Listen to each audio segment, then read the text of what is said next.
अस्सलाम वालेकुम, क्या हाल है यूट्यूब फैमिली। आप सब ठीक हैं? अल्हम्दुलिल्लाह हम भी सब ठीक हैं, अल्लाह का शुक्र है। चलें जी, आज गोश्त लेकर आए थे तो मैंने कहा गोश्त की झलक भी आपको शॉप की भी दिखा देते हैं और है ना, चलें आए मेरी स्टाइल में बनाते हैं आज स्टू। और यहाँ मैं ऑयल इसमें ऐड कर रही हूँ अपने हिसाब से। जो गोश्त मेरे पास है वो 1.25 किलो है और 3 अदद मैंने प्याज लिए जिनको मैंने रफली कट कर लिया है और मैं ये इसमें ऐड कर रही हूँ। और ये लाइट ब्राउन होंगी तो फिर मैं इसके अंदर गोश्त ऐड कर दूंगी। इतनी अच्छी अच्छी सब्जियां आ चुकी हैं, मैंने कहा आज गोश्त लेकर आते हैं। और है ना, कभी पालक गोश्त बन जाता है, कभी गोभी गोश्त बन जाता है, तो मौसम की सब्जियां जो पहली मौसम की होती हैं वो अच्छी लगती हैं। तो मैंने कहा गोश्त खाए हुए भी काफ़ी दिन हो गए थे, बच्चे नहीं खा रहे थे और जब अब बच्चों ने कहा तो फिर मैं लेकर आई हूँ। तो यहाँ मैंने ये 2 टमाटर थे मेरे पास, रफली कट कर लिया है मैंने इनको, दरमियानी साइज़ के थे। और 10 से 12 अदद मेरे पास हरी मिर्चें थी जो मैंने कट कर ली हैं। 2 स्पून मैंने इसमें भरकर जो है लहसुन अदरक का पेस्ट ऐड किया है। नमक मैं अपने हिसाब से ऐड कर रही हूँ और हल्दी मैंने ½ टीस्पून इसके अंदर ऐड किया था और 1 टेबल स्पून मैंने इसके अंदर लाल मिर्चों का पाउडर ऐड किया था और 1 ही टेबल स्पून मैंने इसमें ड्राई धनिया जो है कुटा हुआ वो मैंने इसके अंदर ऐड कर दिया था। ये बहुत अच्छा बना था, बहुत टेस्टी बना था। आप भी बनाकर देखिएगा, बहुत अच्छी रेसिपी बन गई थी। ये स्टू तो बहुत तरीक़ों से बनता है, ये मैंने अपने तरीके से बनाया है। आप प्लीज़ ये बनाकर देखिएगा, बहुत अच्छा लगेगा। यहाँ मैंने इसमें गोश्त ऐड कर दिया है और इसके लिए मैंने जो है रान का गोश्त लिया था।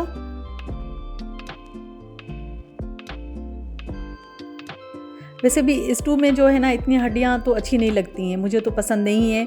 मुझे नहीं पता कि आप लोग किस तरह से बनाते हैं। अगर आप में से कोई हड्डी वाला बनाता है तो मुझे बताइएगा, उसमें उसका टेस्ट अच्छा होता है या इस तरह से जिसमें हड्डी कम हो तो उसका टेस्ट अच्छा होता है। तो मैं यहाँ पर इसको भून रही थी और फिर भूनने के बाद फिर मैं इसके अंदर मसाले ऐड करूँगी मैं। अच्छा, गोभी मार्केट में इतनी अच्छी आई हुई थी और है ना फ्रेश और पालक भी फ्रेश, बहुत दिल चाह रहा था। मैंने कहा मैं लेकर भी आई, मैंने कहा अभी बनाएंगे नहीं, और अगर मैं बनाती अभी तो काफ़ी देर हो जाती, फिर इसलिए शाम का टाइम हो गया था, काफ़ी देर हो चुकी थी। तो मैंने कहा कि नहीं, बस अभी जो है ना इसको स्टू बना लेते हैं। और है ना स्टू भी बहुत अच्छा बन जाता है और जल्दी भी बन जाता है। गोश्त तो अपना टाइम लेता है गलाने में, गोश्त टाइम तो लेता है अपना गलने में, जितना भी टाइम ले ले। फिर मैं ऐसे है ना बग़ैर कुकर के बनाती हूँ तो भले वो थोड़ा सा टाइम ले ले लेकिन टेस्ट इसका अच्छा बन जाता है। अच्छा, कुकर ना तो मुझे चलाना आता है और है ना मैंने कभी उसमें बनाया है, तो इसलिए मैं तो हमेशा से जो है ना सालन इसी तरह से ही बनाती हूँ, चाहे कितनी भी देर हो जाए, कुछ भी हो जाए। लेकिन ये बछिया का गोश्त होता है ना, ये है ना 1-1.5 घंटे के अंदर जो है आराम से ही गल जाता है। अच्छा जी, यहाँ मैंने इसमें मसाला ऐड कर दिया है और है ना गोश्त तो कोई भी हो 1.5 घंटा तो तकरीबन लेता ही है और आराम से गल भी जाता है। तो बकरे का गोश्त भी कभी कभी इस तरह का आ जाता है, वो भी 1 घंटा ही ले लेता है। 1 घंटे से पहले तो अभी बकरे का भी नहीं, इतनी जल्दी नहीं बनता। पता नहीं क्या जानवर खाते हैं आजकल के, तो वो इतनी जल्दी गोश्त वैसे भी नहीं गलते हैं। और हमारे पास जो चिकन कभी कभी आ जाती है, कितनी बड़ी बड़ी चिकन आ जाती है ना, वो कभी दिल चाहता है कि ये चिकन है, क्या चीज़ है। और इस तरह से अंडों को भी देख लीजिए, अंडे कभी इतने छोटी साइज़ में आ जाते हैं, कभी इतनी बड़ी साइज़ में आ जाते हैं। बस समझ में नहीं आता कि ये अंडे किस तरह के आ रहे हैं। पहले तो इस तरह से नहीं हुआ करते थे कि अंडे एक ही साइज़ के मिला करते थे। अब तो हर साइज़ का अंडा आपको मिल जाएगा मार्केट में, तकरीबन 3 साइज़ का तो अवेलेबल है ही है। अच्छा जी, यहाँ मैंने जो है ना 1 जग जो ना भर के इसमें पानी का ऐड, और अब इसको मैं कैप लगाकर मीडियम फ्लेम पर छोड़ दूँगी 1 घंटे के लिए। 1 घंटे के बाद फिर मैं इसको देखूंगी कि ये किस तरह से कुछ गोश्त गला है या नहीं। और यहाँ तकरीबन 1 घंटा हो चुका था, तो मैंने कहा कैप हटा के देख लेते हैं और देखें ये बिल्कुल ऑयल नज़र आ रहा है। तो अभी इसको मैं भूनूंगी बहुत अच्छी तरीके से, इसकी भुनाई करेंगे। इसको भून के जो है ना, भूनने में सालन के मज़ा आता है, वो जो टेस्ट बन जाता है वो बहुत अच्छा बनता है। आपका सारा डिपेंड करता है सालन भूनने पर, आप किस तरह से उसकी भुनाई करते हैं। और भुनाई जितनी अच्छी होती है सालन की, उतनी ही खुशबू अच्छी आती है, आपका सालन टेस्टी बनता है। और गोश्त बिल्कुल माशाल्लाह गल चुका था।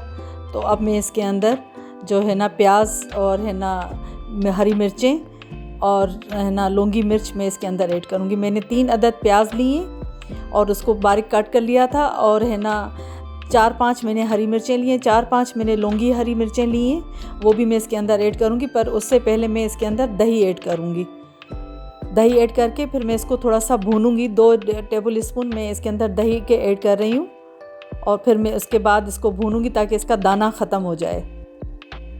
आप प्याज कितने आप अपने हिसाब से ले सकते हैं। मेरे पास छोटी है ना दरमियानी साइज़ की प्याज थी, तो मैंने 3 अदद प्याज लिए और बस उनको मैंने बारीक कट कर लिया था।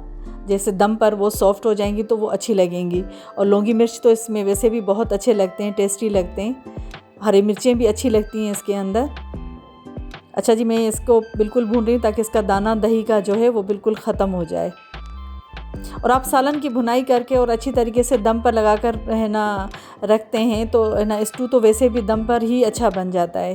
दम पर जो है ना इसमें जो मसाले हम डालते हैं, ये जैसे प्याज हो गई या कुछ, तो ये सॉफ्ट रहती हैं लेकिन है ना कच्ची तो नहीं होती हैं बिल्कुल, है ना। मैं कच्ची नहीं रखती हूँ, तकरीबन पक चुकी होती हैं। और काफ़ी लोग जो है ना इसमें कच्ची भी छोड़ देते हैं, तो है ना मैं कच्ची बिल्कुल नहीं छोड़ती हूँ। और है ना मैं इसको काफ़ी देर तक जो है ना हल्की आंच पर रख देती हूँ। अब मैं इसकी भुनाई कर रही हूँ। अच्छा, इसमें मैंने 2 से 3 कलियाँ जो है ना लहसुन की ली थी और उनको भी मैंने बारीक बारीक कट कर लिया था गोल गोल, और है ना वो भी मैंने इसके अंदर ऐड की थी ताकि इसमें और अच्छा फ्लेवर आ जाए। खड़े मसाले मैंने इसमें कुछ भी नहीं ऐड किया था, गरम मसालों में से मैंने कुछ भी इसमें ऐड नहीं किया था। मैं ऊपर से ही होममेड गरम मसाला जो है इसमें बाद में मैं ऐड करूँगी। अच्छा, जो ये लहसुन मैंने ऐड किया है इसमें, ये लहसुन भी मुंह में आता है तो बहुत अच्छा लगता है निवाले के साथ आपके, ये ना बहुत अच्छा, बहुत टेस्टी बन जाता है। और मैं करेले गोश्त भी थोड़ा सा इसी के टच का बनाती हूँ। मैं किसी दिन बनाऊँगी तो जी बिल्कुल, मैं ना करेले गोश्त भी जो है ना इसी टच का बनाती हूँ और इंशाल्लाह वो रेसिपी भी मैं आप लोगों के साथ ज़रूर शेयर करूँगी। और मुझे अच्छा लगता है करेले गोश्त तो बहुत ज़्यादा, और बनता भी बहुत टेस्टी है। और यहाँ मैं इसमें कुटा हुआ धनिया है जो ऐड कर रही हूँ, और होममेड जो है गरम मसाला वो भी ऐड करूँगी मैं इसमें। अच्छा, मैं इसमें ज़्यादा गरम मसाले नहीं ऐड करती हूँ। काफ़ी लोग बहुत ज़्यादा खड़े गरम मसाले इसमें ऐड करते हैं, लेकिन मुझे पता नहीं क्यों स्टू में गरम मसाले पसंद नहीं है। एक तो बिल्कुल ड्राई ड्राई सालन हो जाता है, फिर वो चीज़ें मुँह में आती हैं तो बच्चे भी पसंद नहीं करते हैं और मुझे ख़ुद को भी पसंद नहीं है। अब मैं इसको जो है ना 5 मिनट के लिए दम पर रखूँगी और उसके बाद इसका जो है ना फ्लेम ऑफ कर दूँगी और सालन तैयार है बिल्कुल। ये बनाकर देखिएगा आप, मेरी रेसिपी आपको अच्छी लगेगी, इंशाल्लाह बहुत अच्छी लगी। और प्लीज़ मुझे कमेंट्स बॉक्स में बताया करें कि आप जो चीज़ बनाते हैं वो प्लीज़ मुझे बताया भी करें कि ये अच्छी आपको लगी या नहीं लगी। यहाँ मैंने धनिया इसमें ऐड कर दिया, हरा धनिया। बहुत अच्छी खुशबू आ रही थी, महक आ रही थी इसमें से। देखिए कितना प्यारा लग रहा है, बहुत टेस्टी बना था, तो ये खाने में कितना टेस्टी होगा। और यहाँ बस मैंने कहा अमीर से कि आप रोटियाँ भी बनाएं, और है ना बस मैंने कहा मैं इसको अभी सर्व करती हूँ। और यहाँ तकरीबन 9:30 हो चुके थे रात के, तो मैंने कहा बस अभी है ना रोटियाँ जल्दी जल्दी अमीर से कहा कि बनाओ, और बच्चों को भी भूख लगी होगी और है ना हमें भी भूख लगी थी। मैंने कहा सब मिलकर खाते हैं। तो मेरे बेटे ने 2 दफ़ा मुझसे पूछा कि है ना बड़ी खुशबू आ रही है, क्या बनाए। मैंने कहा स्टू बनाया है, खाकर चेक करो और है ना बताना कि है ना किस तरह से बनाए। उसको ज़रा गरम मसाले जो है ना पसंद नहीं है, इसलिए फिर मैं गरम मसाला मैंने इसमें वैसे भी ऐड नहीं किया था। और उसको खड़े गरम मसाले बिल्कुल भी पसंद नहीं है। और यहाँ माशाल्लाह सब ने खाना एंजॉय किया। और यहाँ मेरी प्लेट बनी हुई थी, मुझे तो टाइम ही नहीं मिलता है। अच्छा जी, ये जो है ना सुबह नाश्ते की वीडियोस हैं जो है ना मैंने बाद में ऐड की थी। ये आलू के पराठे बन रहे हैं अमीर के हाथ से, और मैंने कहा आप ख़ुद बनाओ। मैंने कहा मैं बिल्कुल भी तुम्हें कुछ भी नहीं बताऊंगी। मैंने कहा तुम खुद अपने हिसाब से बनाओ, ये अमीर की अपनी रेसिपी थी। तो मैंने कहा है ना मुझसे कुछ भी मत पूछना कि आप इसमें क्या क्या ऐड करोगे। मैंने कहा मैंने आपको सिखा दिया है ना। मैंने कहा अब आज आप अपने जहन से बनाएं कि आपको क्या पता चलता है कि किस तरह से पराठे बनेंगे और इसमें कौन कौन सी चीज़ें कम हैं और ज़्यादा हैं। मैंने कहा ये आपको ख़ुद पता होना चाहिए। तो 2 चीज़ें इसने अभी भी ऐड नहीं की थी, ना हरा लहसुन ऐड किया था और ना थोड़ी सी अजवाइन में ऐड करती हूँ, वो भी इसने नहीं ऐड की थी, भूल गया था। तो मैंने कहा ठीक है, अब नेक्स्ट टाइम है ना बिल्कुल सही से कहने लगा मैं बनाऊँगा। मैंने कहा चलें ठीक है। तो काफ़ी सारा काम इसको मैंने सिखा दिया है अल्हम्दुलिल्लाह। ये अल्लाह का शुक्र है कि इसको काफ़ी सारी चीज़ें समझ में आ जाती हैं और अब ये सीख गया है।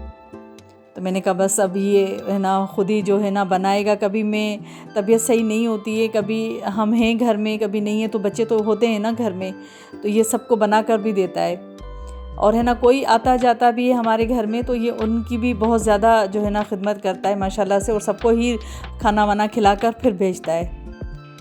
और यहाँ देखें ये इसके बड़े बड़े पराठे जो है ना बन रहे थे, बड़े बड़े पराठे। मैंने कहा अमीर ये तुमने क्या किया है, इतने बड़े बड़े पराठे बना दिए। तो कहा कि नहीं बस है ना ये बस आज मैंने ना रोटी बेली थी, आटा मुझसे जो है ना बहुत सॉफ्ट हो गया था, तो मेरी रोटी जो है ना वो बहुत है ना बढ़ती चली जा रही थी। मैंने कहा अच्छी बात है, मैंने कहा वरना तो तुम्हारी रोटियां बिल्कुल बनती नहीं है। लेकिन पराठे सबको पसंद आए थे इसके पराठे। वो बालाज तो वैसे शौक़ से खाता है, उसको तो ये बना कर देता ही रहता है। और ये भी बालाज की ही फरमाइश पे आज पराठे बने हैं। तो बालाज इसके सर पे खड़े हुए थे तो कहने लगे कि ना बालाज आप चले जाओ, मुझसे पराठा नहीं बन रहा है, और है ना जाकर बैठे हैं आप, मैं आपको ला कर देता हूँ। और बड़े क्रिस्पी से बना दिए थे इसने, लेकिन पहला पराठा तो इससे सही नहीं बना था, फिर बाद में इसने अच्छे अच्छे पराठे बनाए। खैर पराठे तो इसने अच्छे बना दिए थे और सबको पसंद भी आए माशाल्लाह से। लेकिन मैं जो है इसका बैटर बनाती हूँ तो वो बहुत ज़्यादा स्पाइसी होता है। मैं हरा लहसुन वगैरह ज़्यादा ऐड करती हूँ, हरी मिर्चें भी ज़्यादा ऐड करती हूँ। ये भी अच्छी बात है कि अमीर को पराठे वगैरह बनाना आ गए। पहले तो इसको रोटी वगैरह कुछ भी नहीं बनाना आती थी, ना आटा गूंदना आता था, कुछ भी नहीं। रोटी बनाने के लिए फिर मैंने अलग से एक जो है ना कुक रखा हुआ था, तो मैंने कहा कि बस वो रोटी आकर बनाकर दे जाता था। लेकिन अभी अमीर ने सीख लिए, तो क्योंकि मैं गर्मियों में बिल्कुल भी नहीं चूल्हे पर खड़ी हो सकती हूँ, मैं बना ही नहीं सकती, बिल्कुल रोटी मुझसे नहीं बनती है गर्मियों में। तो इसलिए जो है ना फिर मैंने सिखाया ऐसे। लेकिन इसको भी शौक़ था काफ़ी कि आपा मुझे सिखाएं, तो मैंने इसको सिखाया। मैंने कहा भाई तुम रोटी बनाना सीखो, आटा गूंदना सीखो, तो ये सबसे बेस्ट हो जाएगा। तो बस इसको आ गया उससे। अभी है ना ये बनाता रहता है, अपने तजुर्बे कुछ ना कुछ करता रहता है। कभी रात का कीमा बचा हुआ होता है तो उसमें से भी ये पराठे बना लेता है। कभी जो है ना कोई ऐसी चीज़ बना लेगा, कभी अंडे की भुजिया बनाकर वो भी ये पराठों के अंदर ऐड कर देता है, उसके भी पराठे बना लेता है, लेकिन अच्छे बनाता है। और ये यहाँ रोज़ की तरह चाय। और आज मेरे पास आ रहे थे मेहमान, तो मैंने झटपट से फिर ये जो है ना चढ़ा दिया था सालन और है ना गोश्त, और है ना मैंने कहा इसको पुलाव बनाते हैं। तो फिर ये बस जो है ना मैंने पुलाव बना दिया। मेरे पास मेहमान आ गए तो मैंने कहा ये भी क्लिप ऐड कर लेती हूँ। और यहाँ मैंने इसमें आलू ऐड कर दिए थे, क्योंकि रेसिपी पुलाव की मुझे देनी नहीं थी। और है ना मैंने काफ़ी सारी 2-3 दफ़ा मैंने पुलाव बनाया है, और बनाया तो मैंने इस चिकन में ही है, बीफ का तो मैंने अभी तक नहीं दिखाया था। तो ये बस मैं बीफ का आज बना रही थी, तो मैंने कहा ये इस तरह से ही दिखा दूँ। ये बहुत अच्छा बन गया था, टेस्टी बना था। और इंशाल्लाह फिर मैं दोबारा नेक्स्ट टाइम जब बनाऊँगी तो मैं इसकी फुल रेसिपी भी आप लोगों को दूँगी। आई होप कि आपको आज का व्लॉग मेरा पसंद आया हो और बाकी सारे व्लॉग भी पसंद आते हों।